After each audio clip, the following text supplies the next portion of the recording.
గదా తన కొరకు నువ్వు చెబితే దైవానివే, తన గూర్చి నువ్వు చెబితే దైవానివే.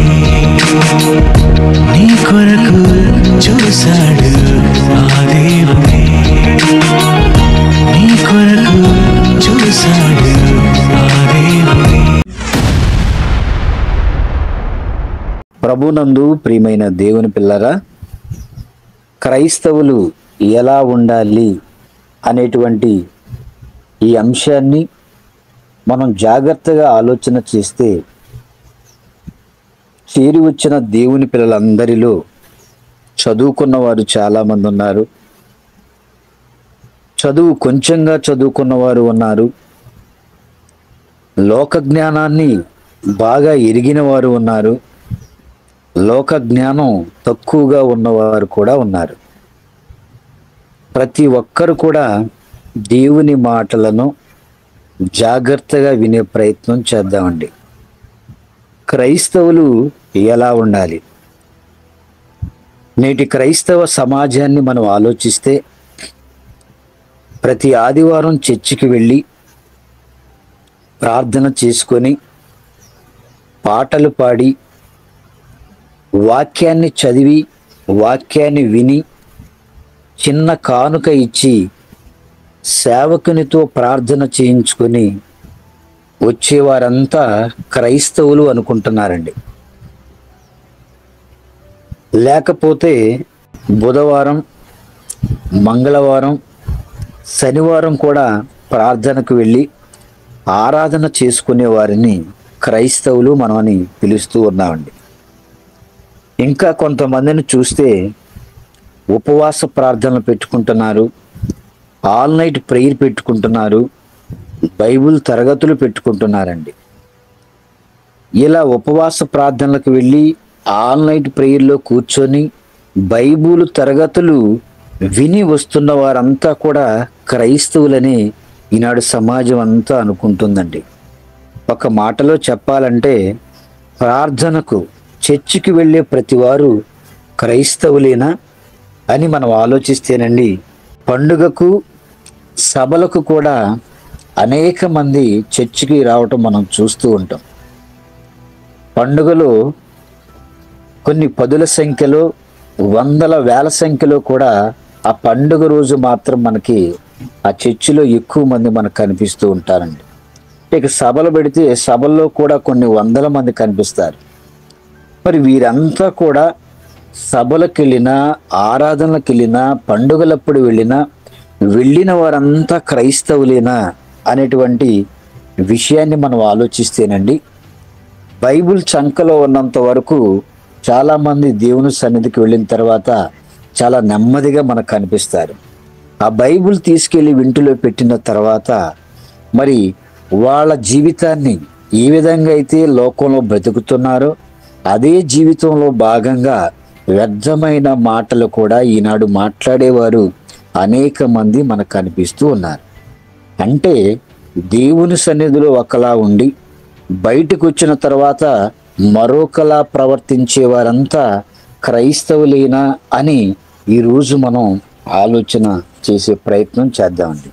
మరి ఎన్నో ఆలోచనలతో కూడినటువంటి ప్రశ్నలకు బైబిలే మనందరికీ కూడా సమాధానం చెప్తుంది. మరి బైబిల్లో దేవుడు రాయించిన ఒక అద్భుతమైన మాటను మనం ఆలోచిస్తేనండి, ఎవరు క్రైస్తవులు, క్రైస్తవులని ఎవరిని పిలుస్తాము అని మనం ఆలోచిస్తే, గలతీలకు రాసిన పత్రిక 3వ అధ్యాయము 27వ వచనం చూద్దామండి. గలతీలకు రాసిన పత్రిక 3వ అధ్యాయము 27వ వచనం, క్రీస్తులోనికి బాప్తిస్మము పొందిన మీరందరూ క్రీస్తును ధరించుకొని ఉన్నారు అంటున్నారండి. క్రీస్తులోనికి బాప్తిస్మము పొందిన మీరందరూ క్రీస్తును ధరించుకొని ఉన్నారు అంటున్నారు. బాప్తిస్మం అంటే మనకు తెలుసండి, సమాధి చేయబడటం, పాతి పెట్టబడటం, ముంచుట అండి. నీటిలో సమాధి చేయబడుట, ముంచుట, పాతి పెట్టబడుట. అయితే బాప్తిస్మము తీసుకోవాలంటే మనకి ఉండవలసిన అర్హత బాప్తీసం తీసుకోవాలంటే మనకు ఒక అర్హత ఉండాలి. ఆ అర్హత ఏంటి అంటే మొట్టమొదటగండి వాక్యాన్ని వినాలి. వాక్యాన్ని విన్న మనం మారు మనసు పొందుకోవాలి. మారు మనసు పొందుకున్న మనం పాప క్షమాపణ నిమిత్తం యేసుక్రీస్తు వారి నామమున బాప్తిస్మము తీసుకోవాలండి.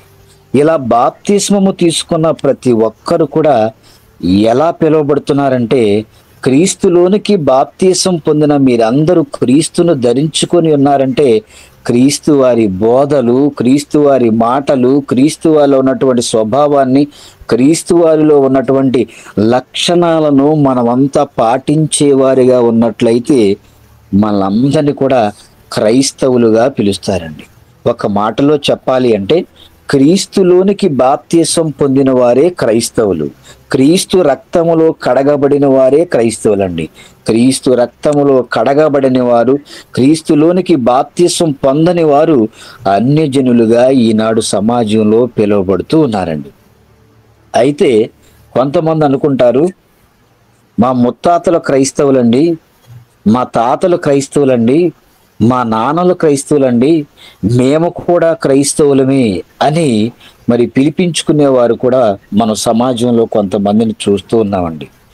ఈ క్రైస్తవులు అనేటువంటి మాట తాతలు, ముత్తాతలు, తండ్రులు బాప్తీసాలు తీసుకుంటే అది వారసత్వంగా వచ్చేది కాదండి. ఎవరైతే నేను పాపిని అని గ్రహించి యేసుక్రీస్తు వారి మాటల ద్వారా తమ హృదయంలో నొచ్చుకొని నేను ఆయన కొరకు బ్రతకాలి అని నిర్ణయించుకొని మరి ఆయనలోనికి బాప్తీసం తీసుకున్న ప్రతి ఒక్కరు కూడా క్రైస్తవులుగా పిలువబడుతున్నారని మనం అర్థం చేసుకోవాలండి. ఒక మాట, క్రీస్తులోనికి బాప్తీసం పొందిన మీరందరూ క్రీస్తుని ధరించుకొని ఉన్నారంటే క్రీస్తు స్వరూపంలోనికి మనం మారిపోవాలి. క్రీస్తు వారిలో ఉన్న లక్షణాలు ప్రేమ, జాలి, దయ, కరుణ, క్షమాపణ ఇవన్నిటిని కూడా కలిగి మనం ఈ సమాజంలో క్రైస్తవులుగా బ్రతకాలండి. మరి గాంధీ గారు రాసినటువంటి పుస్తకాలను, ఆయన చెప్పినటువంటి సిద్ధాంతాలను పాటించే వారిని గాంధీయవాదులుగా పిలుస్తున్నారు. అంబేద్కర్ గారి సిద్ధాంతాలు పాటించే వారిని అంబేద్కరిస్టులుగా పిలుస్తున్నారండి. అయితే యేసుక్రీస్తు వారు చెప్పినటువంటి బోధల ప్రకారం బ్రతుకుతున్న వారందరూ కూడా ఎవరంటే క్రైస్తవులండి. వాళ్ళు క్రీస్తుని ఫాలో అవుతున్నారు కాబట్టి క్రైస్తవులుగా పిలువబడుతున్నారు. మరి ఈ క్రైస్తవులకి మతం ఏమైనా ఉందా? చాలా మంది అండి క్రైస్తవ్యం మతం అనుకుంటున్నారు. క్రైస్తవ మత స్థాపకుడు యేసుక్రీస్తు వారిని మాట్లాడుతూ ఉన్నారు. క్రైస్తవునికి మతం లేదు. క్రైస్తవ్యం అనేది మార్గం అని మనందరికీ తెలుసండి. ఎక్కడికి మార్గం అంటే భూలోకం నుంచి పరలోకానికి నడిపించేటువంటి మార్గము, ఏకైక మార్గం యేసుక్రీస్తు వారేనండి. నేనే మార్గమును, సత్యమును, జీవమును, నా ద్వారా తప్ప తండ్రి యొద్దకు ఎవ్వరూ రారు అని చెప్పారండి. అంటే పరలోకానికి మార్గం యేసుక్రీస్తు వారని మనకు అర్థమవుతుంది. అంటే క్రైస్తవులకు మతము లేదు, మార్గము మాత్రమే ఉంది. అలాగే క్రైస్తవులకి కులం ఉందండి. ఈనాడు చాలా మంది బాప్తిసం తీసుకున్న తర్వాత కూడా క్రైస్తవులుగా పిలువబడుతూ కూడా మేము ఈ సమాజంలో ఫలానా వారమండి, మాది ఫలానా అండి అని వాళ్ళు కులాల గురించి కూడా మాట్లాడుతున్నటువంటి వారిని కూడా మనం చూస్తూ ఉన్నామండి. అంటే ఈ కులాలు మనుషులు చేస్తున్నటువంటి వృత్తులను బట్టి ఏర్పాటు చేసుకున్నవి. వాటిని ఇంకా క్రీస్తుని ఫాలో అవుతున్నప్పటికీ కూడా ఇంకా మాది ఫలానా అని పిలుచుకోవడం చాలా బాధాకరం అండి. అంటే క్రైస్తవునికి మతము లేదు, క్రైస్తవునికి కులం లేదు. ఇవన్నీ కూడా భూమి మీద మనం పెట్టుకున్నవేనండి. ఒకవేళ క్రైస్తవులకి కులం అనేది ఉంటే మనం సేవ చేస్తున్నాం కాబట్టి, దేవుని తరపున అనేక మంది కోసం వాక్యాన్ని ప్రకటించడానికి సేవ చేస్తున్నాం కాబట్టి మన కులం అంటూ ఉంటే సేవ కులం అండి. సేవ చేసే కులం మంది.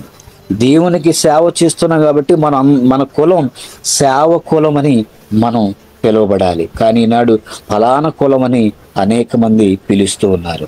అయితే గలతీలకు రాసిన పత్రికలోని 3వ అధ్యాయము 28వ వచనం చూడండి.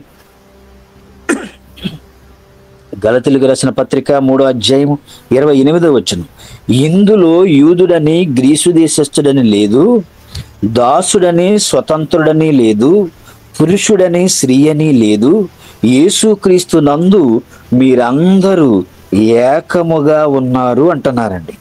ఏమండి, ఇందులో అంటే బాప్తిసము తీసుకున్న తర్వాత, క్రీస్తును ధరించుకున్న తర్వాత యూదుడని పిలవకూడదు, గ్రీసు దేశస్థుడని లేదు, అలాగే దాసుడని స్వతంత్రుడని పురుషుడని స్త్రీ అని కూడా లేదండి. యేసుక్రీస్తునందు మీరందరంటే క్రైస్తవులుగా పిలువబడుతున్న మనమంతా కూడా ఏకముగా ఉండాలి అంటున్నారు. కానీ ఈనాడు క్రైస్తవుడంటే యేసుక్రీస్తు వారు జీవితాన్ని మాదిరిగా పెట్టుకొని, యేసుక్రీస్తు వారు చూపిన మార్గాన్ని మరి మాదిరిగా పెట్టుకొని జీవించేవాడు క్రైస్తవుడిగా మనం పిలువబడుతూ ఉన్నామండి. అలాంటి క్రైస్తవులకు మరి ఈనాడు మరి ఎలాంటి విభేదాలు కూడా లేవు. మనమంతా క్రీస్తును ఫాలో అవ్వాలని పరిశుద్ధ గ్రంథం మనకు తెలియజేస్తూ ఉంది. మరి ఈ క్రైస్తవులు మన భారతదేశంలో ఎంతమంది ఉన్నారని మనం ఆలోచిస్తేనండి, క్రైస్తవుల సంఖ్య భారతదేశంలో చాలా తక్కువగా ఉంది. సుమారుగా 2 నుంచి 3% మాత్రమే ఉంది క్రైస్తవుల సంఖ్య మన భారతదేశంలో. సుమారుగా 2 నుంచి 3%. మరి ఎక్కువ సంఖ్యలో ఉన్నది ఎవరై అంటే మన హైందవ సహోదరులు. మన హైందవ సహోదరులు సుమారుగా 80% మంది ఉన్నారు. ఇస్లాం సహోదరులు 13% మంది ఉన్నారు. క్రైస్తవులు 2 నుంచి 3%. ఇక మిగిలిన 100%లో మిగిలినటువంటి వాళ్ళు సిక్కులు, జైనులు, బౌద్ధులు, ఇలాగా మిగతా వారు ఉన్నారండి. అంటే భారతదేశంలో క్రైస్తవుల సంఖ్య చాలా తక్కువగా ఉందని మనం చెప్పొచ్చు. మరి అత్యధికంగా ఉన్నవారు ఎవరంటే మరి హైందవ సహోదరులు ఉన్నారు, అదేవిధంగా ఇస్లాం సహోదరులు ఉన్నారు. ఇక 3వదిగా మరి క్రైస్తవులుగా కనిపిస్తూ ఉన్నారండి. మరి మన దేశంలో ఉన్న అన్ని మతాల వారు, అన్ని కులాల వారు, వర్గాల వారు కలిసిమెలిసి జీవిస్తున్నారు. మరి ప్రపంచవ్యాప్తంగా మనం చూస్తేనండి క్రైస్తవులే అత్యధికంగా మనకు కనిపిస్తూ ఉన్నారు. ప్రపంచవ్యాప్తంగా క్రైస్తవులు ఎక్కువగా ఉన్నారు.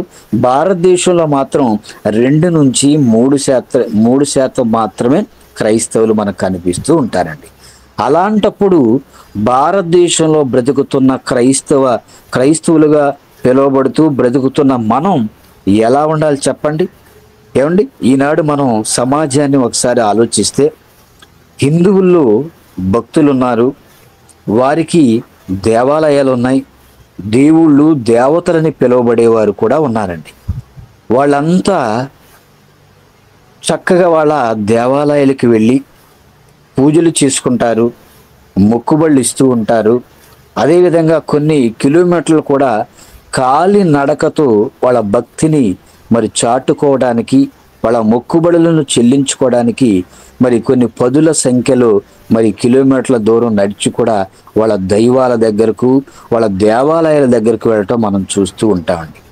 వీళ్ళంతా కూడా కలిసిమెలిసి ఉంటారు, చక్కగా పూజలు చేసుకుంటారు, మొక్కుబళ్ళు ఇచ్చుకుంటారు. మరి మన హైందవ సహోదరులంతా కూడా కలిసిమెలిసి ఉంటారండి. ఇకపోతే ఇస్లాం సహోదరులు మనం ఆలోచిస్తే వాళ్ళు కూడా మసీదులకు వెళ్ళి ప్రార్థన చేసుకుంటారు. వీళ్ళంతా కూడా ఒకటిగానే అందరూ కూడా కలిసిమెలిసి ఉంటారు. ఇక క్రైస్తవుల గురించి ఆలోచిస్తే క్రైస్తవుల్లో ఉన్న వారంతా ఒకటిగానే ఉన్నారా సమాజంలో? ఏమండి, క్రైస్తవులుగా పిలువబడుతున్న వారంతా సమాజంలో ఒకటిగా ఉన్నారంటే ఒకటిగా లేరు అని చెప్పటంలో ఎలాంటి సందేహం లేదండి. మరి అందరూ ఆరాధించేది యేసుక్రీస్తు వారినే కదా. ఎందుకు ఇన్ని సంఘాలు సమాజంలో చూస్తేనండి వేల సంఘాలు మనకు కనిపిస్తూ ఉన్నాయి. మరి ప్రారంభ శతాబ్దంలో అపోస్తులందరూ కూడా సార్వత్రిక దేవుని సంఘంగా కూడుకొని అనేక ప్రాంతాలకు సువార్తను ప్రకటించిన వారిగా మనం చూస్తూ ఉన్నాం. ఆ ప్రారంభ శతాబ్దం దాటిపోయిన తర్వాత ఈనాడు 21వ శతాబ్దంలో బ్రతుకుతున్న మనలో ఎన్నో సంఘాలండి కొన్ని వేల శాఖలుగా విడిపోవటం మనం చూస్తూ ఉన్నాం. ఎందుకు ఇన్ని సంఘాలుగా విడిపోయింది చెప్పండి? మరి క్రైస్తవులంతా ఒకటిగా మనకు సమాజంలో కనిపిస్తున్నారా? హిందువులు ఒకటిగా కనిపిస్తున్నారు, వాళ్ళందరూ కలిసిమెలిసి ఉంటున్నారండి. ఇస్లాం సహోదరులు ఒకటిగా ఉంటున్నారు, కలిసిమెలిసి ఉంటున్నారు. కానీ క్రైస్తవుల్లో ఎందుకు ఇన్ని సంఘాలు? ఏమండి, ఎందుకు ఇన్ని సంఘాలని ప్రశ్నిస్తే ఏమండి వాళ్ళు చెప్పే సమాధానం, మా సంఘం వేరండి, మీ సంఘం వేరంటున్నారు. మీ విశ్వాసం వేరండి, మా విశ్వాసం వేరు అంటున్నారు. మీ బాప్తీసం వేరండి, మా బాప్తీసం వేరంటున్నారు. మాది రైట్ అని ఒకరినొకరు ఈనాడు సమాజంలో దూషించుకుంటున్నారు. ఒకరంటే ఒకరికి పడకండి, ఎవరికి నచ్చినట్లుగా వాళ్ళు దూషించుకుంటూ మాట్లాడుకుంటూ సోషల్ మీడియాలో అనేక వీడియోలు పోస్ట్ చేస్తూ మన హైందవ సహోదరులకి, మన ఇస్లాం సహోదరులకి తక్కువగా కనిపించే వారిగా క్రైస్తవులు కనిపిస్తూ ఉన్నారండి. కొంతమంది అంటారు మాదే పరలోకానికి వెళ్ళే సంఘం అంటున్నారండి. ఏమంటే మిగతా వారంతా కూడా నరకానికి వెళ్ళిపోతారంట, మేము మాత్రమే పరలోకానికి వెళ్ళిపోతామని అనేకులు మాట్లాడుతూ ఉన్నారు. ఒక మాట ఆలోచిస్తేనండి, ఒకే క్రీస్తు వారిని ప్రకటిస్తున్న మనం, ఒకే బైబిల్ని కలిగి ఉన్న మనం, క్రైస్తవులంతా ఎందుకు ఒక్కటిగా లేరు మనం ఆలోచిస్తే మనకు ఉన్నటువంటి ఒకే ఒక కారణం బైబిల్ సరిగ్గా చదవకపోవటం అండి.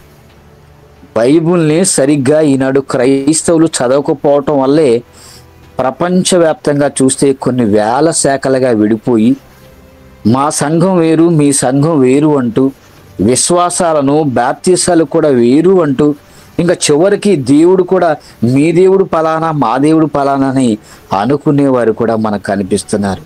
ఎందుకయ్యా ఇలా సమాజంలో జరుగుతుందంటే కారణం బైబిలు ఏ ఒక్క క్రైస్తవుడు కూడా సరిగ్గా చదవకపోవటమేనండి. చదవక వీళ్ళు ఏం చేస్తున్నారంటే దేవుని మనసు పరిశుద్ధ గ్రంథంలో మనకు కనిపిస్తుంటే ఆ మనసును పక్కన పెట్టి వీళ్ళ బుర్రలోకి వచ్చినటువంటి ఆలోచనలతో వాక్యాన్ని కలిపి చెరిపి దేవుడు నాకు రాత్రి దర్శనంలో బయలుపరిచాడని, దేవుడు రాత్రి నాకు కలలో మరి బయలుపరిచాడని, దేవుడు నాకు మరి ఆయన స్పష్టంగా నాతో మాట్లాడారు అని వాక్యానికి భిన్నంగా రాయబడిన వాక్యాన్ని పక్కన పెట్టి వాక్యాన్ని కలిపి చెరిపి అమాయక ప్రజలను నమ్మిస్తూ మోసం చేస్తున్న వారు కూడా ఈనాడు సమాజంలో అనేక మంది మనకు కనిపిస్తూ ఉన్నారండి. ఏమండి, ఒకవేళ సేవకులకి దేవుడు దర్శనంలో లేకపోతే కలలో కనిపించి ఏదైనా వాక్యాన్ని బయలుపరచాలి అంటే బైబిల్లో రాయబడిన వాక్యం కాకుండా కొత్తగా ఏదైనా బయలుపరచాలండి. అంతేగాని బైబిల్లో ఉన్న మాటను పట్టుకొని నాకు దేవుడు ఈ మాటను బయలుపరిచారని చెప్తున్నారంటే దేవుడు చెప్పవలసింది ఇందులో లేని మాట వాళ్ళకి కొత్తగా చెప్పాలి. కానీ అలాంటి విషయాలు ఏం చెప్పరండి. దేవుడు పలానా వాక్యం ద్వారా నాతో మాట్లాడాడు, ఇంకా పలానా మాట ద్వారా నాతో మాట్లాడని ఉన్న మాటలే చెప్తారు తప్ప కొత్త మాటలు ఏమీ కూడా చెప్పరండి. ఎందుకు ఈనాడు క్రైస్తవులంతా ఒక్కటగా లేకపోతున్నారంటే కారణం బైబిల్ చదవకపోవటం అండి. చదివిన దేవుని మనసు అర్థం కాకపోవటం, అర్థం కాక వీళ్ళ ఆలోచనలు పెట్టి వాక్యాన్ని మరి తప్పు త్రోవ పట్టించటం ఈనాడు మనం చూస్తూ ఉన్నామండి. హిందువులు వారికి ఉన్న గ్రంథాలను అందరూ ఒకేలా బోధిస్తారు. ఇస్లాం సహోదరులు వారికి ఉన్న ఖురాన్ను అందరూ ఒకేలా బోధిస్తారండి. కానీ బైబిల్ మన అందరి చేతుల్లో ఉందండి. బైబిల్ మన అందరి చేతుల్లో ఉందండి. మరి బైబిల్ మన అందరి చేతుల్లో ఉన్న బోధించే బోధకులంతా ఎందుకు ఒక్కటిగా బోధించట్లేదు ఆలోచించండి. ఏమండి, ఏ స్కూల్లో చెప్పినా, నర్సరీ నుంచి యూనివర్సిటీ లెవెల్కి వెళ్ళినా ఏ స్కూల్లో చెప్పినండి 2 4 చెప్పాలి. అలాంటప్పుడు స్కూలు మారిన తర్వాత పై తరగతులకు వెళ్ళిన తర్వాత స్కూల్ నుంచి కాలేజీ నుంచి యూనివర్సిటీకి వెళ్ళిన తర్వాత 2 5 6 7గా మారదు కదండి. 2 ఎవరు చెప్పినా సరే 4 చెప్పాలి. మరి బైబిల్లో ఉన్న బోధంతా రాయబడిన మాటలన్నీ ఒకటే అయినప్పుడు మరి బోధించే బోధకులంతా ఎందుకు ఒకటిగా బోధించట్లేదని మనం ఆలోచిస్తేనండి దేవుని జ్ఞానం వాళ్ళలో మనకి కనిపించట్లేదండి. దేవుని జ్ఞానం వారిలో లేదు. ఎందుకు లేదని ఒక మాటను మనం ఆలోచిస్తేనండి హోషేయ గ్రంథము 4వ అధ్యాయము 6వ వచనం చూద్దామండి. హోషేయ గ్రంథము 4వ అధ్యాయము 6వ వచనం ప్రియులారా, నా జనులు జ్ఞానము లేనివారై నశించుచున్నారు, నీవు జ్ఞానమును విసర్జించుచున్నావు గనుక నాకు యాజకుడవు కాకుండా నేను నిన్ను విసర్జింతును. నీవు దేవుని ధర్మశాస్త్రమును మరచితివి గనుక నేనును నీ కుమారులను మరతును అంటున్నాడు. నా జనులు జ్ఞానము లేనివారై నశించుచున్నారు. ఈ జ్ఞానం అండి.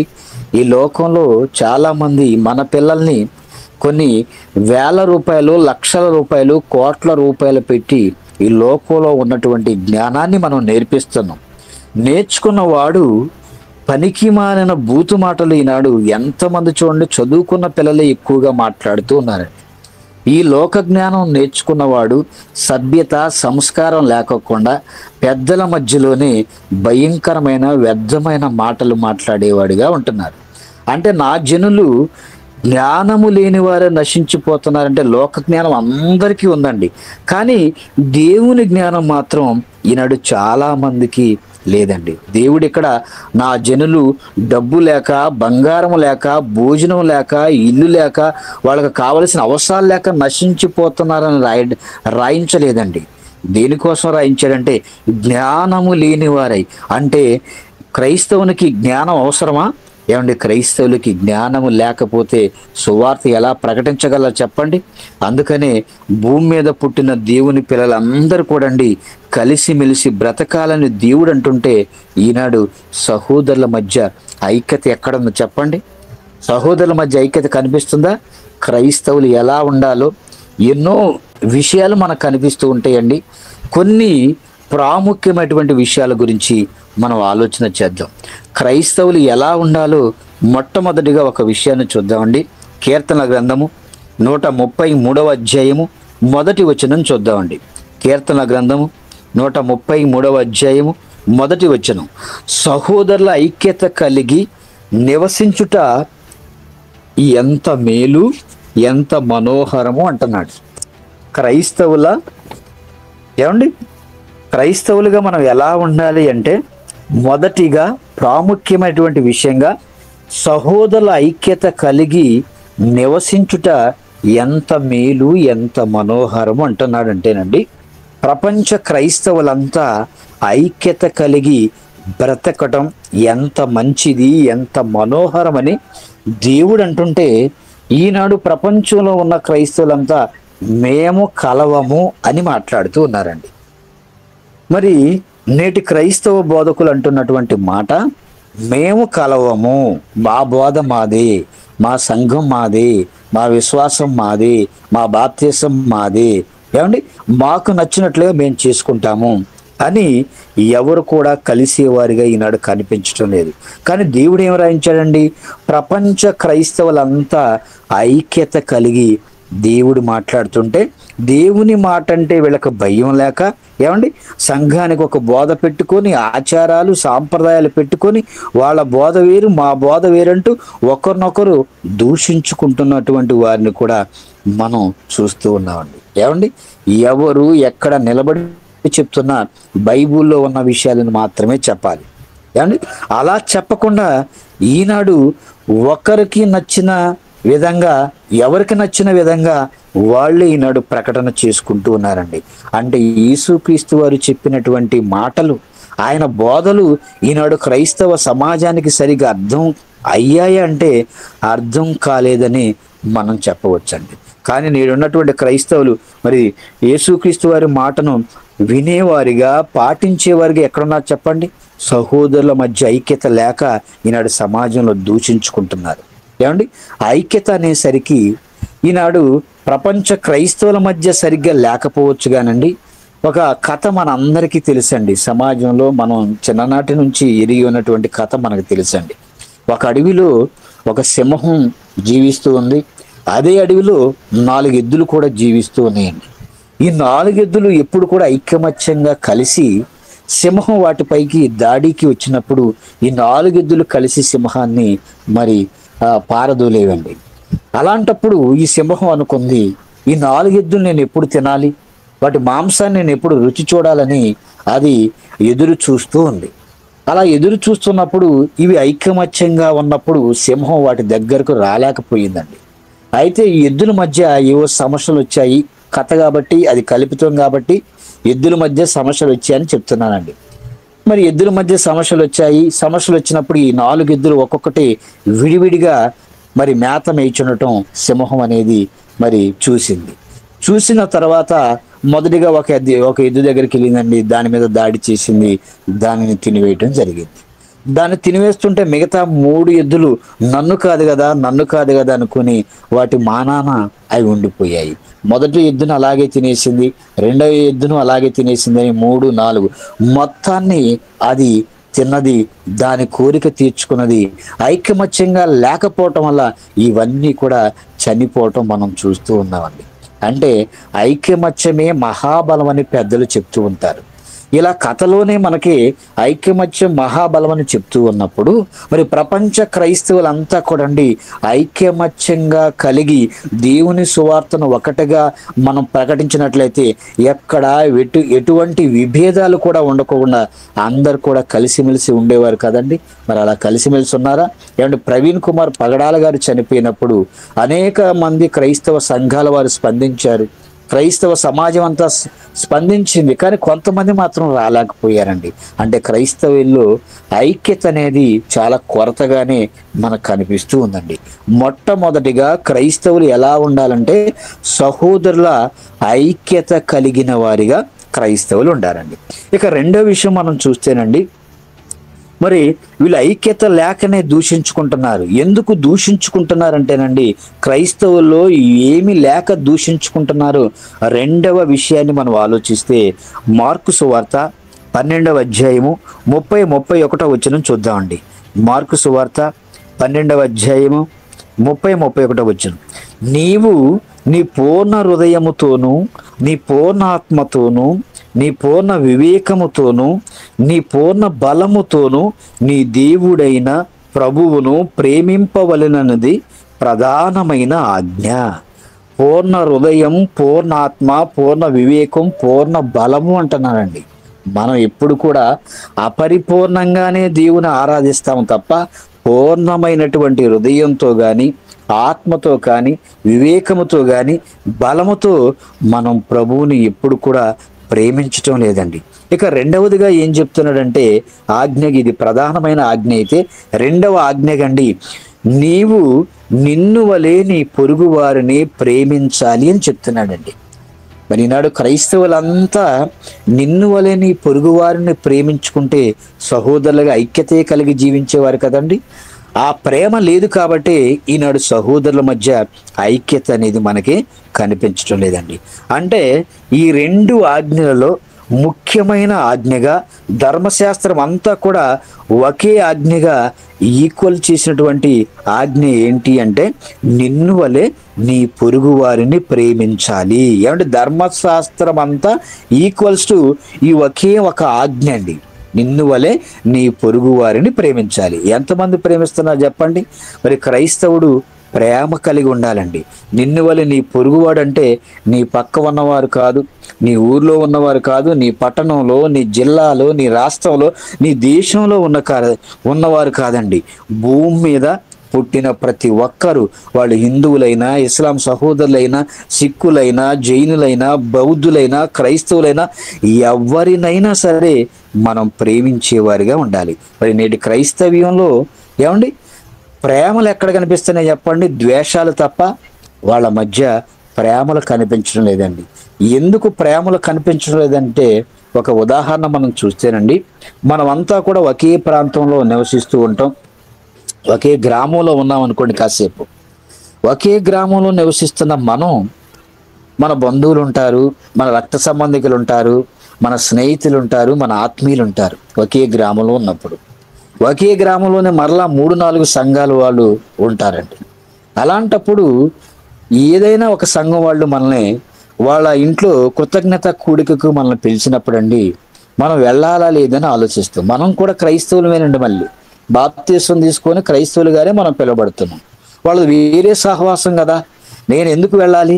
నేను వెళ్ళేదే పరలోకానికి వెళ్ళే సంఘం, నేనెందుకు వెళ్ళాలనేటువంటి మరి విధానంతో ఆలోచించేవారు చాలా మంది కనిపిస్తున్నారండి. మరి నిన్ను వల్ల నీ పొరుగు వారిని ప్రేమించాలంటే వాళ్ళు ఈ సహవాసానికి వెళ్ళినా ప్రేమతో నిన్ను పిలిచారు కాబట్టి వాళ్ళ ఆహ్వానాన్ని మన్నించి నువ్వు వెళ్ళి చక్కగా వాళ్ళు కూడా చెప్తున్నది వాక్యమే కదండి.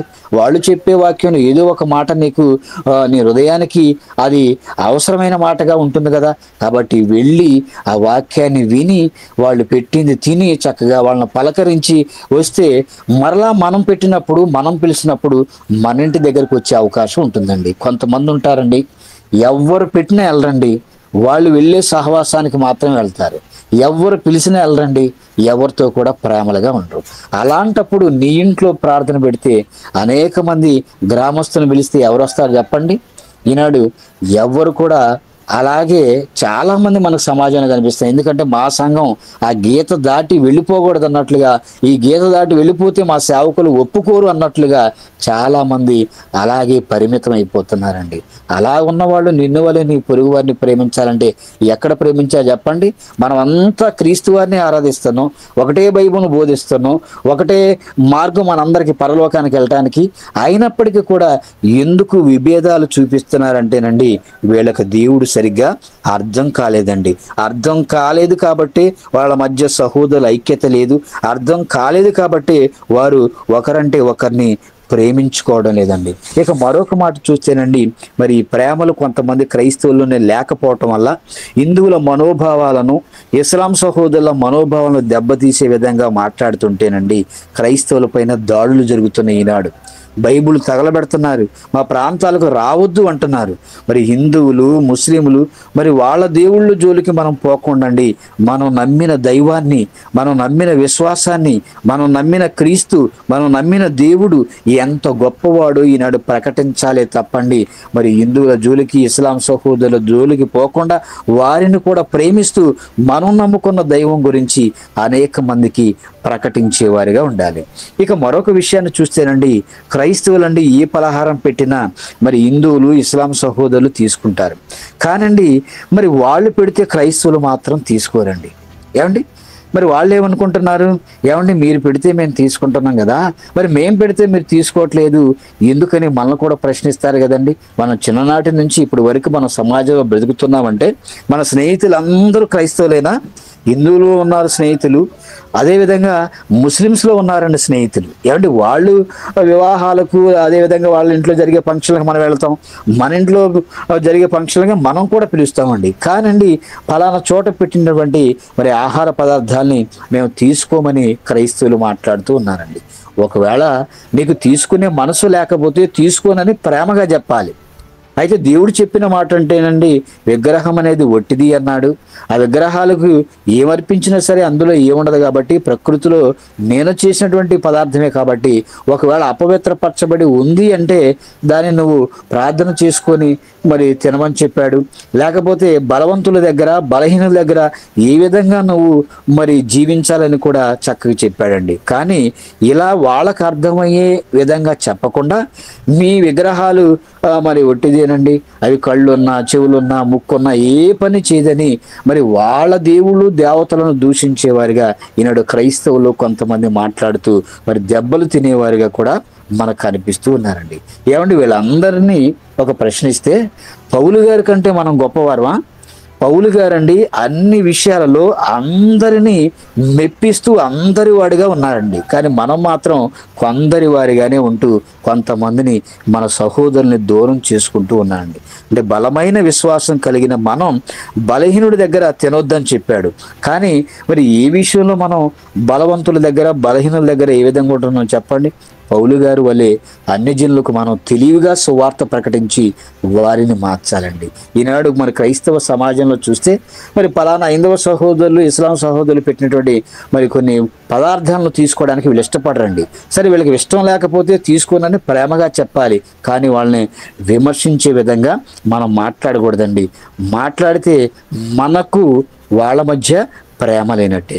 ఇంకా మరొక విషయం చూస్తేనండి, చాలామంది చనిపోతేనండి ఆ దిన కార్యక్రమానికి వెళ్ళరండి, అక్కడికి వెళ్ళి కూడా భోజనం చేయరండి. ఏమండి అక్కడ భోజనాలు ఎక్కడి నుంచి వండి పెట్టారు చెప్పండి? ప్రకృతిలో దేవుడిచ్చిన ఆహార పదార్థాలను తయారు చేసి ఇదే మా కుటుంబంలో ఏదో ఒక విషాదమైన సంఘటన జరిగిపోయింది. మా తాతగారు, అమ్మమ్మ గారు, నానమ్మ గారు, తండ్రి గారు, తల్లి గారు వెళ్ళిపోయారు.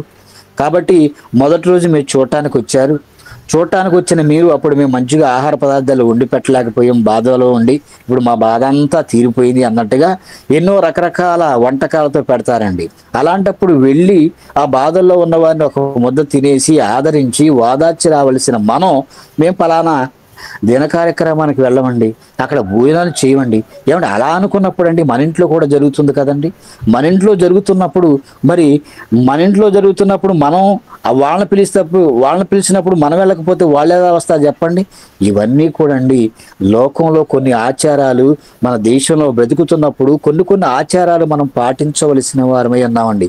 వాటి వలన మనం ఏం నరకానికి పోవండి. పదార్థంలో దేవుడు ఏమీ లేదని చెప్పినప్పుడు నా రాజ్యము భోజనం పానము కాదయ్యా, నా రాజ్యం నీతి సమాధానం పరిశుద్ధాత్మ అందలి ఆనందమై ఉన్నదని ఆయన చెప్తుంటేనండి భోజనాన్ని బట్టి అనేక మంది క్రైస్తవ సహోదరుల్ని, హిందూ సహోదరుల్ని, ఇస్లాం సహోదరుల్ని దూరం చేసుకునేవారిగా కూడా మనకి కనిపిస్తూ ఉన్నారండి. ఏమండి ఈరోజు సమాజంలో నుండి పలానా చోట నేను తినను, పలానా చోట నేను తినదంటేనండి కొంతమంది చూడండి ఇలాంటి దిన కార్యక్రమాల్లో వాళ్ళకి తెలిసిన బంధువులు ఉంటేనండి క్యారేజీలు కట్టి పంపిస్తే వాళ్ళ ఇంటి దగ్గర మాత్రం తింటారంట, కానండి ఇక్కడికి వచ్చి మాత్రం వాళ్ళు భోజనం చేయరంటండి. ఇది ఎక్కడ న్యాయం చెప్పండి? ఇలా అనుకుంటేనండి మనం తెచ్చుకొని తినేవన్నీ కూడా హైందవ సహోదరులు పూజలు చేసినటువంటి వస్తువులే. అదేవిధంగా మనం తెచ్చుకుని తినే మాంసం అంతా కూడా అండి మన ఇస్లాం సహోదరులు హలాలు చేసి ఇచ్చినటువంటి మాంసమేనండి. వాళ్ళు దేవుళ్లకు దేవతలకు వాళ్ళు మొక్కుకొని వాళ్ళు పూజలు చేసి మనకు ఆహార పదార్థాలు అమ్ముతూ ఉంటుంటేనండి మనం తెచ్చుకొని తింటున్నాం. అంటే ఎమర్జెన్సీ వాటికి మనకు వీటిని చూడమా? అలాంటి మనిషి బ్రతకలేడండి. భారతదేశంలో బ్రతుకుతున్న మనం ఒకరి మీద ఒకరు ఆధారపడి బ్రతకాలి. మన విశ్వాసాన్ని, మన దేవుణ్ణి గొప్పగా ప్రకటించుకోవాలండి. అన్యులను కూడా మార్చే ప్రయత్నం చేయాలి. బైబిల్లో దేవుడు చెప్పిన మాటలు ఈనాడు సంఘాల్లో బోధకులు బోధించగా చెప్పనివ్వండి కొన్ని సిద్ధాంతాలను పెట్టుకొని ఇవి మాకు దేవుడే చెప్పాడన్నట్లుగా వాటిని ప్రకటించేవారుగా ఉన్నారండి. ఈనాడు సమాజంలో నుండి యేసుక్రీస్తు వారు చెప్పిన మాట, ఆయన చెప్పిన మాటలన్నీ మర్చిపోయారు. నిన్ను వల్ల నీ పొరుగు వారిని ప్రేమించమంటే నేను కొంతమంది మాత్రమే ప్రేమిస్తానంటాడు. సర్వలోకానికి వెళ్ళి సర్వసృష్టికి సువార్త ప్రకటించమంటే నేను కొంతమందికి మాత్రమే చెప్తానంటున్నాడు. నన్ను జ్ఞాపకం చేసుకోవడానికి నా శరీరానికి సాదృశ్యంగా రొట్టెను, రక్తానికి సాదృశ్యంగా ద్రాక్షారసాన్ని తీసుకోమంటే నేను తీసుకోనన్నట్టుగా ఈనాడు ఉంటారండి.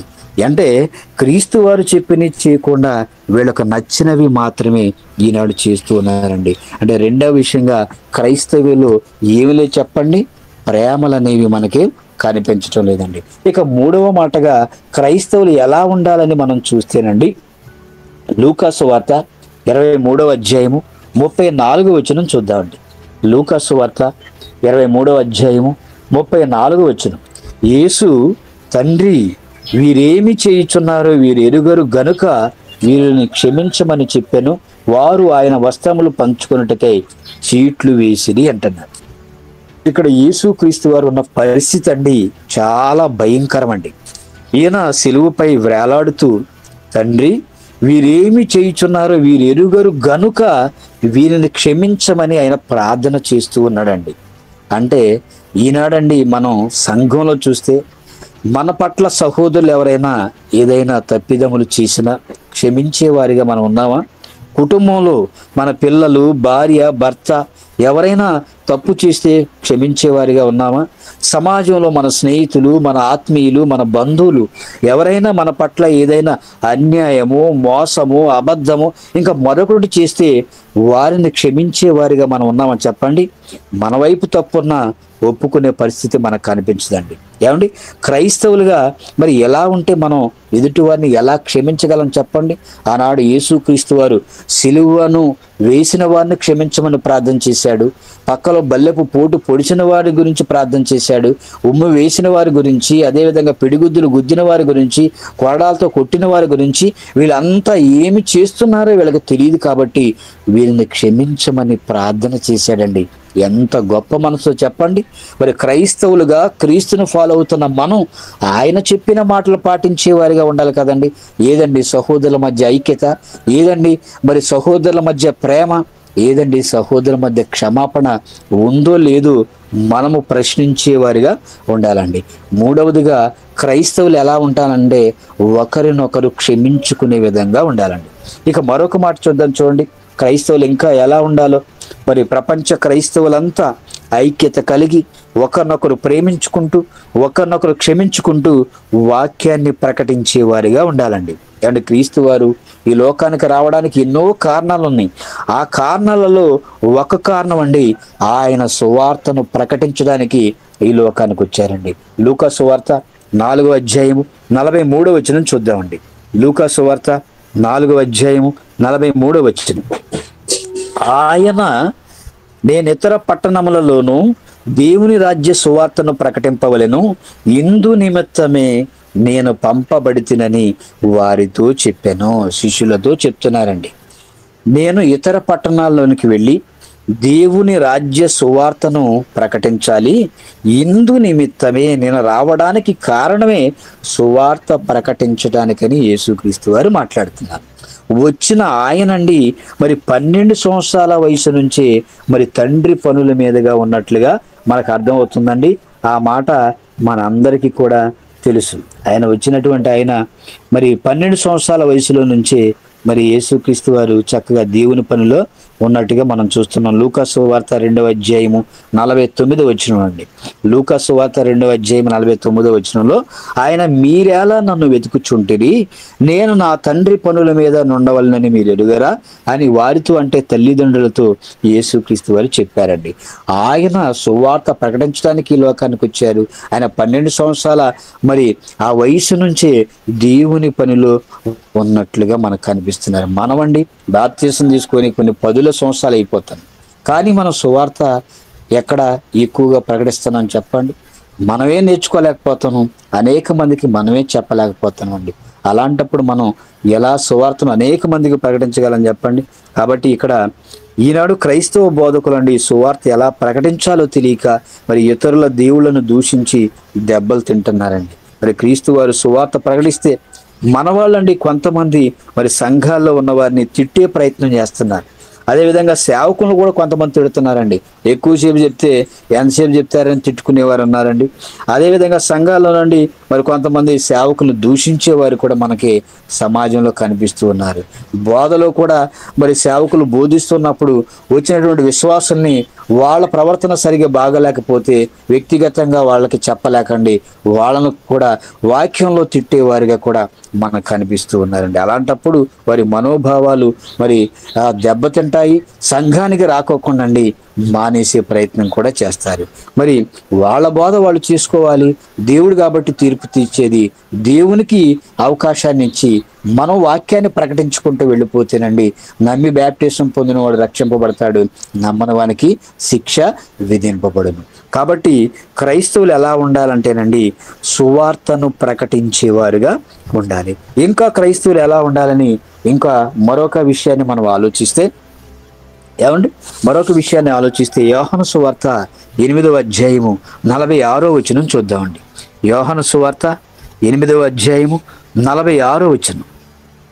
నా యందు పాపమున్నదని మీలో ఎవడు స్థాపించును, నేను సత్యము చెప్పుచున్న ఎడల మీరెందుకు నన్ను నమ్మరు అంటున్నాడండి. ఏమండి, మనం ఈ పాపపు లోకంలో పాపాన్ని అంటించుకొని బ్రతుకుతున్నామండి. ఏమండి, చాలా మంది కొంతమంది జన్మ పాపం ఉందని కూడా మాట్లాడుతూ ఉన్నారు. వాక్యాన్ని సరిగ్గా వాళ్ళు అర్థం చేసుకొనక మరి పుట్టిన వారు అందరికీ కూడా జన్మ పాపం ఉందని అనేక మంది మాట్లాడుతూ ఉన్నారండి. మరి యేసుక్రీస్తు వారు మనలాగే మరి శరీరాన్ని ధరించుకుని లోకానికి వచ్చారు. మనలాగే సమాజంలో అనేక మంది వ్యక్తులు పాపులు నీతిమంతులు ఉన్నారు. వారి మధ్య బ్రతికారండి.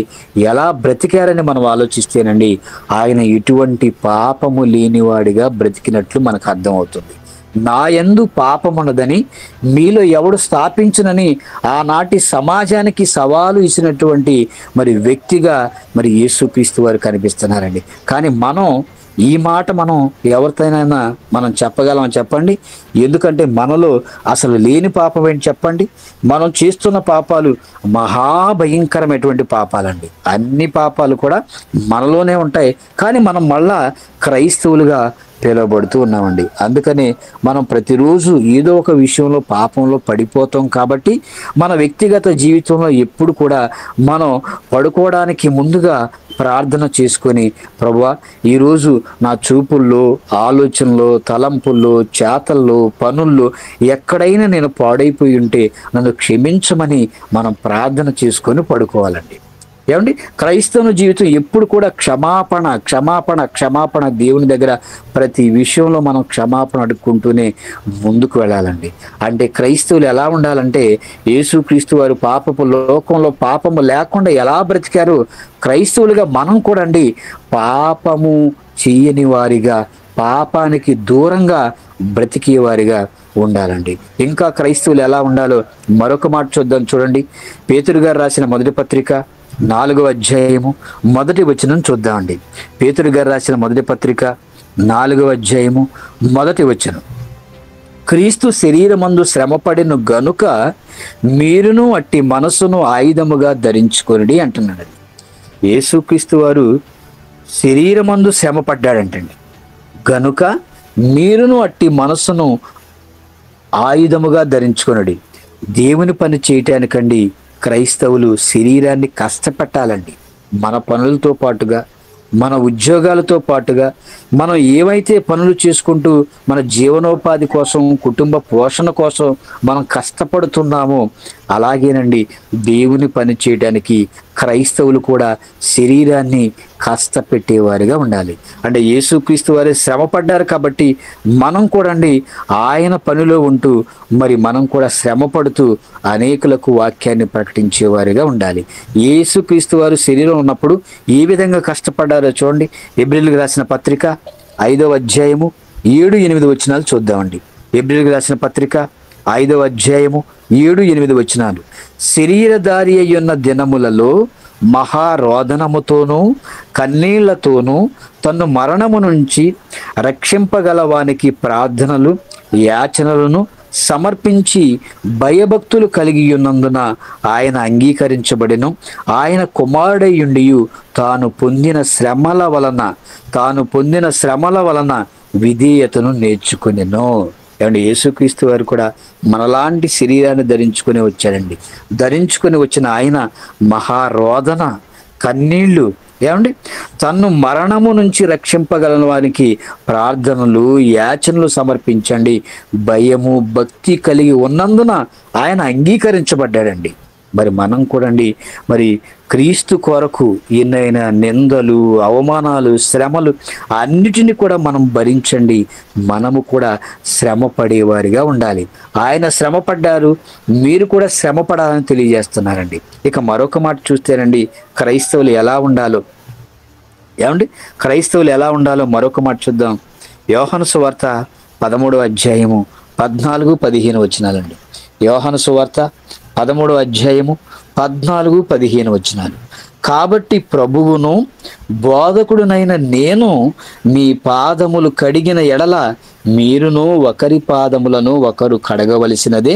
నేను మీకు చేసిన ప్రకారము మీరును చేయవలనని మీకు మాదిరిగా ఎలాగూ చేసి తిని అంటున్నాడండి. ఏమండి యేసుక్రీస్తు వారండి పరలోక వైభవాన్ని విడిచిపెట్టి తండ్రితో సమానంగా ఉండవలసినటువంటి ఆయన మనందరి కొరకండి తాను తగ్గించుకొని ఈ లోకంలోనికి ఒక దాసుని స్వరూపాన్ని ధరించుకొని రావటం మనందరికీ తెలుసండి. వచ్చిన ఆయన బోధకుడిగా మీరు నన్ను అంటున్నారే, నేను మీ పాదాలను అనగా శిష్యుల పాదాలను కడిగిన ఎడల మీరును ఒకరి పాదములను ఒకరు కడగవలసినదే. ఏమండి మరి క్రైస్తవులుగా మనం ఒకరి పాదాలు ఒకరు కడగవలసినదని ఇక్కడ యేసుక్రీస్తు వారు మాట్లాడుతుంటే, ఈనాడు సమాజంలో ఎంతమంది సేవకుల పాదాలు కడుగుతున్నారు చెప్పండి? కడిగేవారు చాలా తక్కువగా ఉంటారండి. ఒకవేళ కడిగినా వాళ్ళ గురించి విమర్శలే మనకి సమాజంలో కనిపిస్తూ ఉంటాయి. సేవకుడు ఎప్పుడు గొప్పవాడు అవుతాడంటే, సేవకుని కాళ్ళు ఎప్పుడైతే విశ్వాసులు కడుగుతారో ఆ విశ్వాసుల కాళ్ళు కూడా సేవకులు కడిగినట్లయితే వాళ్ళకున్న హోదాను, వాళ్ళకున్న సమాజంలో ఉన్నటువంటి మరి అధికారాన్ని, సమాజంలో వాళ్ళకు ఉన్నటువంటి పేరు ప్రఖ్యాతులను పక్కన పెట్టేసి ఏమంటే వాళ్ళు కూడా విశ్వాసుల కాళ్ళు కడిగినప్పుడే వాళ్ళు గొప్పవాళ్ళుగా పిలువబడతారండి. కానీ మరి యేసుక్రీస్తు వారు మరి మూడు లోకాలకు అధికారి, అధిపతి అండి ఆయనే మరి శిష్యుల కాళ్ళు, పాపాలు చేసినటువంటి వాళ్ళు ఏమండి వాళ్ళ కాళ్ళు మరి యేసుక్రీస్తు వారు మరి కడిగారంటేనండి మరి ఎంత గొప్ప విషయం ఆలోచించండి. మరి మనము మన సహోదరుల నిమిత్తం మనం ఇలా చేస్తున్నామా? అందుకని ఆయన ఇది చెయ్యండి అన్నాడండి. ఇది చెయ్యండి అంటే దేవుడు చెప్పిన ఏవి మనం చేయమండి, కానీ మనం పెట్టుకున్న ఆచార సంప్రదాయాలు మాత్రం సంఘంలో సహవాసంలో చక్కగా కనపరుచుకోవడం జరుగుతూ ఉంది. కాబట్టి ఇక్కడ ఏమన్నారండి, మీ పాదములు కడిగిన ఎడల మీరును ఒకరి పాదములను ఒకరు కడుగవలసినదే అన్నాడంటే కంపల్సరిగా ఇది జరగాలండి. కానీ అలా కడిగేవారు లేరు, కడిగించుకునేవారు కూడా లేరండి. నేను మీకు చేసిన ప్రకారము మీరును చేయవలనని మీకు మాదిరిగా ఎలాగూ చేసి తిని అని యేసుక్రీస్తు వారు మాట్లాడుతున్నారండి. అంటే ఇక్కడ మనకు అర్థమవుతున్న విషయం ఏంటి అంటే, నాకు ఉన్న హోదాను కూడా మర్చిపోయి నేను చేసింది మీరు చేయాలని మనకి మాదిరికరమైన ఒక మంచి విషయాన్ని యేసుక్రీస్తు వారు చెప్తున్నారండి. అంటే ఆయన తన్ను తాను తగ్గించుకున్నటువంటి వాడిగా మనకు అనిపిస్తూ ఉన్నాడు. ఈ మాట మన అందరికీ తెలుసండి. మత్తయి సువార్త 23వ అధ్యాయము 12వ వచనం మనకు తెలుసండి. మత్తయి సువార్త 23వ అధ్యాయము 12వ వచనం, తన్ను తాను తగ్గించుకున్నవాడు హెచ్చించబడును, తన్ను తాను హెచ్చించుకుని ప్రతి వాడు కూడా తగ్గించబడును అనేటువంటి మాట మనందరికీ తెలుసండి. అంటే ఇక్కడ క్రైస్తవులు తగ్గింపు మనస్సును కలిగి ఉండాలండి. ఇక చివరిగా ఒక మాట మనం చూసి ముగించుకుందామండి. క్రైస్తవులు ఇంకా ఎలా ఉండాలంటే ఏమండి, మరి యేసుక్రీస్తు వారు మన అందరి పాపాల కొరకు ఏ పాపం చేయని ఆయన ప్రాణం పెట్టారండి. మనం కూడా మన సహోదరుల నిమిత్తం ప్రాణం పెట్టాలి. యోహాను గారు రాసిన మొదటి పత్రిక 3వ అధ్యాయము 16వ వచనం చూద్దామండి. యోహాను గారు రాసిన మొదటి పత్రిక 3వ అధ్యాయము 16వ వచనం, ఆయన మన నిమిత్తము తన ప్రాణము పెట్టెను గనుక దీని వలన ప్రేమ ఎట్టిదని తెలుసుకొనుచున్నాము, మనము కూడా సహోదరుల నిమిత్తము మన ప్రాణములను పెట్టబద్దులమై ఉన్నాము అంటున్నాడు. ఏమండి, యేసుక్రీస్తు వారు మనందరి పాపములు అపరాధముల నిమిత్తము అందరూ విడుదల పొందుకోవాలని, విడుదల పొందుకున్న వారు నా తండ్రి ఉన్న పరలోకానికి రావాలి అని మరి యేసుక్రీస్తు వారు మనందరి నిమిత్తం అండి తన ప్రాణాన్ని పెట్టాడండి.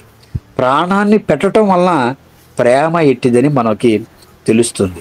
మరి మనం కూడా ఏం చేయాలంటే మన సహోదరుల నిమిత్తం అండి మనం కూడా ప్రాణం పెట్టాలండి. అంటే మన సహోదరులకు వాక్యాన్ని ప్రకటించి మన సమయాన్ని, మన రక్తాన్ని, మన ధనాన్ని ఖర్చు పెట్టండి, మన ప్రాణాలను శ్రమ పెట్టుకోనండి, మన శరీరాన్ని శ్రమ పెట్టుకోనండి.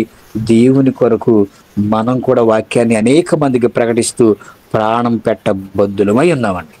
ఏమండి చూడండి, ఈనాడండి చాలా మంది సేవకులు అనేక దూర ప్రాంతాలకు వెళ్ళేటప్పుడు అండి వాళ్ళ ఆహారపు అలవాట్లు కానీ ఆరోగ్య విషయంలో కానీ చాలా జాగ్రత్తగా ఉంటారండి. ఏమంటే అడ్డదిడ్డంగా పెట్టినవన్నీ కూడా లోపల పడేస్తే ఎక్కడ మనకి ఇబ్బందిగా ఉంటుందని ఎన్నో ఆహార పదార్థాలను మానివేస్తూ ఏమంటే ఎన్నో కొన్ని విషయాల్లోనండి వాళ్ళు దూరంగా ఉంటూ వాళ్ళ కడుపుని ఎండగట్టుకొని అనేక ప్రాంతాలకు వెళ్ళండి సువార్త ప్రకటిస్తూ వస్తూ ఉంటారండి. మనం మాత్రం వినేవాళ్ళు బాగా టైట్గా తినేసి వచ్చి కూర్చొని నిద్రపోతామండి మనం. కానీ సేవకులు ఏమి తింటే మరి మాట్లాడాలంటే ఏమైనా స్వీట్ తింటే మరి గొంతు అనేది గరగర వచ్చేసి మరి వాయిస్ క్లారిటీగా రాదని స్వీట్స్ కూడా తినటం కూడా మానేస్తారండి. ఇంకేమైనా మాంసపు ఆహార పదార్థాలు తీసుకుంటే ఏమండి మందంగా ఉండి ఏమండి మత్తుగా ఉంటుంది అనేటువంటి ఉద్దేశంతో అండి అవి కూడా తీసుకోకుండా కొన్ని చక్కగా ఆకుకూరలు కాయగూరలే తీసుకుంటండి ఏమండి చక్కగా మరి వాక్యాన్ని ప్రకటించడానికి ఎన్నో విషయాల్లో వాళ్ళు త్యాగం చేస్తున్నటువంటి వారిగా ఈనాడు దేవుని సేవకులు మనకు కనిపిస్తూ ఉంటారండి. కాబట్టి ప్రియమైన దేవుని పిల్లారా, మన సహోదరులకు వాక్యాన్ని ప్రకటించి దేవుడు మనకిచ్చిన సమయాన్ని, మనలో ఉన్నటువంటి మనకిచ్చినటువంటి ఆ రక్తాన్ని, మన ధనాన్ని ఖర్చు పెట్టి నశించిపోతూ నరకానికి వెళ్ళిపోతున్న వారందరికీ వాక్యాన్ని ప్రకటించండి. ఏమండి, మనం కూడా వారి కొరకు ప్రాణం పెట్టబద్దులమై ఉన్నాం. కాబట్టి క్రైస్తవులు ఎలా ఉండాలి చెప్పండి? మొట్టమొదటిగా సహోదరుల ఐక్యత కలిగి ఉండాలి. రెండవదిగా నిన్ను వలె నీ పొరుగు వారిని ప్రేమించాలి. మూడవదిగా ఒకరినొకరు క్షమించుకోవాలండి. నాలుగవదిగా సువార్తను ప్రకటించాలి. ఐదవదిగా పాపానికి దూరంగా ఉండాలి. ఆరవదిగా క్రీస్తు కొరకు శ్రమ పడాలండి. ఏడవదిగా మనల్ని మనం తగ్గించుకోవాలండి. ఎనిమిదవదిగా సహోదరుల కొరకు ప్రాణం పెట్టాలండి. ఈ లక్షణాలు, ఈ ప్రాముఖ్యమైనటువంటి విషయాలు క్రీస్తులోనికి బాప్తీసం తీసుకున్న మన అందరిలో ఉంటేనండి క్రైస్తవులందరూ కూడా, ప్రపంచవ్యాప్తంగా క్రైస్తవులంతా కూడా కలిసిమెలిసి ఉంటారు. కానీ ఎలా ఉన్నారండి? ఇలా లేరు. అంటే క్రైస్తవులంతా ఒకరినొకరు ద్వేషించుకుంటూ, దూషించుకుంటూ, ఒకరినొకరు నిందించుకుంటూ, అవమానపరుచుకుంటూ మనమే బ్రతుకుతుంటేనండి మనల్ని అన్ని జనులు ఏమడుగుతున్నారంటే, మా దైవాల గురించి మాకు ఒక చక్కటి ఆలోచన ఉంది, కలిసిమెలిసి ఉంటాము. అదేవిధంగా ఇస్లాం సహోదరులు కూడా, మేము చక్కగా ఖురాన్ ప్రకటించుకుంటున్నాము, మేమంతా కలిసిమెలిసి ఉంటున్నాం, కానీ మీ క్రైస్తవులే ఎందుకు తిట్టుకుంటున్నారు, ఎందుకు కొట్టుకుంటున్నారు, ఒకరు రైట్ అంటే మరొకరిది రైట్ అంటున్నారు, మీది తప్పు అంటే మాది రైట్ అంటున్నారు, ఎందుకు ఇలా జరుగుతుంది, మీలో ఐక్యత లేదు అని వాళ్ళే మనల్ని ప్రశ్నిస్తూ ఉన్నారండి. ఏమండి, మనం అనేక మందిని క్రీస్తు వైపు నడిపించడానికి సువార్త ప్రకటిస్తే, అందులో భాగంగా మన సహోదరులుగా వాళ్ళు కూడా కనిపిస్తుంటే వాళ్ళే మనం ప్రశ్నించేటువంటి పరిస్థితి అండి. అంటే క్రైస్తవుల్లో ఐక్యత అనేది లేదండి. ఐక్యత లేకపోవడానికి కారణం ప్రేమ లేకపోవటం, ప్రేమ లేకపోవడానికి కారణం క్షమాపణ లేకపోవటం అండి. క్షమాపణ లేకపోవడానికి కారణం అండి సువార్తను ఎవరికి నచ్చినట్లుగా వాళ్ళు ప్రకటించుకోవటం. అలా ప్రకటించుకుంటూ పాపానికి లోబడిపోతున్నారు. పాపానికి లోబడుతూ ఈ లోకంలో శ్రమ పడిపోతున్నారండి. శ్రమ పడుతూ తగ్గించుకునే మనసు లేదండి. తగ్గించుకునే మనసు లేనప్పుడు సహోదరుల కొరకు మనం ప్రాణం ఎలా పెట్టగలం చెప్పండి? కాబట్టి ప్రియమైన దేవుని పిల్లారా, మనము సహోదరుల ఐక్యత కలిగి ప్రేమించుకుంటూ, క్షమించుకుంటూ, సువార్త ప్రకటిస్తూ, పాపానికి దూరంగా ఉంటూ, క్రీస్తు కొరకు శ్రమ పడుతూ, తన్ను తాను తగ్గించుకొని సహోదరుల కొరకు ప్రాణం పెట్టేవారే క్రైస్తవులు. కాబట్టి క్రైస్తవులు ఎలా ఉండాలంటే, ఈ విషయాలన్నిటినీ మనం ఒకసారి జాగ్రత్తగా నెమరు వేసుకుంటే క్రైస్తవులుగా నేను ఎలా ఉండాలా అనే విషయం మనకు అర్థమైనప్పుడండి అలా జీవించిన వారే క్రైస్తవులు. తల వంచండి, ప్రార్థన చేసుకుందాం.